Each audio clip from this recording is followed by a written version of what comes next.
Captain Miller. இந்த படம் இந்த ஆண்டு துவக்கத்திலே ஒரு மிகப்பெரிய எதிர்பார்ப்போட ரிலீஸ் ஆயிருக்கு. தனுஷ் நடிச்சு, அருண் மாதேஸ்வரி இயக்கி, ஜிவி பிரகாஷ் மியூசிக் அமைச்சிருக்காரு. இந்த படத்துக்கான கதைக்களம் என்னன்னா, நம்ம நாட்ட வந்து பிரிட்டிஷர்ங்க ஆண்டும்போது எவ்வளோ ஒரு கொடுமை குடுத்தாங்களோ, அதே கொடுமைய நம்ம நாட்டுடைய அரசர்களும் கொடுத்தாங்க. சில அரசர்கள்.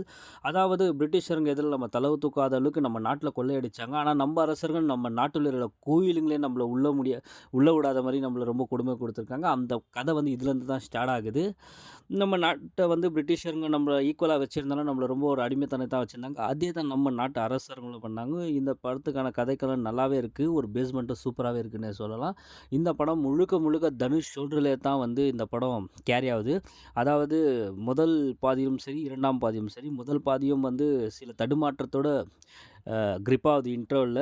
பட் செகண்ட் ஹாஃப் வந்து சில பல ஃபைட்டுங்கலாம் சரியா இருந்தாலும், படம் வந்து நல்லாவே இருக்குன்னே சொல்லலாம். அதுலயும் ஃபுல் அண்ட் ஃபுல்லா தனுஷ் மேல தான் இந்த படம் கேரி ஆவுது. சிவராஜ்குமார் வந்து இருந்திருந்தாலும், சந்தீப் கிஷன் இருந்தாலும் இந்த படம் வந்து வெறும் தனுஷ் ஷோல்டர்ல தான் இருக்குன்னே சொல்லலாம். பாதி வந்து ஓரளவுக்கு ஓகேவா இருந்தாலும், 2ஆம் பாதி ஓரளவுக்கு நல்லாவே இருந்துச்சுன்னே சொல்லலாம். மொத்தத்தில இந்த படம் வந்து ஒரு மிகப்பெரிய எதிர்பார்ப்ப பூர்த்தி செஞ்சுச்சான்னு கேட்டீங்கன்னா, சில பல ஆடியன்ஸ்க்கு பூர்த்தி செஞ்சிருக்கலாம். சில பல ஆடியன்ஸ்க்கு பிடிக்கலாம். சில பல ஆடியன்ஸ்க்கு பிடிக்காமலும் இருக்கலாம். முழுக்க முழுக்க ஒரு இது வந்து ஒரு பீரியாடிக் மூவின்னு எல்லாருக்குமே தெரியும். இதில நிறையா ரத்தம், நிறையா குண்டு, சில சீன்ஸ்க்குலாம் நம்மளுக்கே வெறுப்பரலாம். இவ்வளோ கன் எடுத்து ஷூட் பண்ணுறாங்களே, ஆனா ஹீரோ கொன்னாவலையான்னு சொல்லிட்டு, இது வந்து ஒரு சினிமாக்கு ஏத்த ஒரு நாடகன்னே சொல்லலாம். இது எல்லா படத்திலுமே இருக்கும். அந்த படத்திலும் இருக்கும்.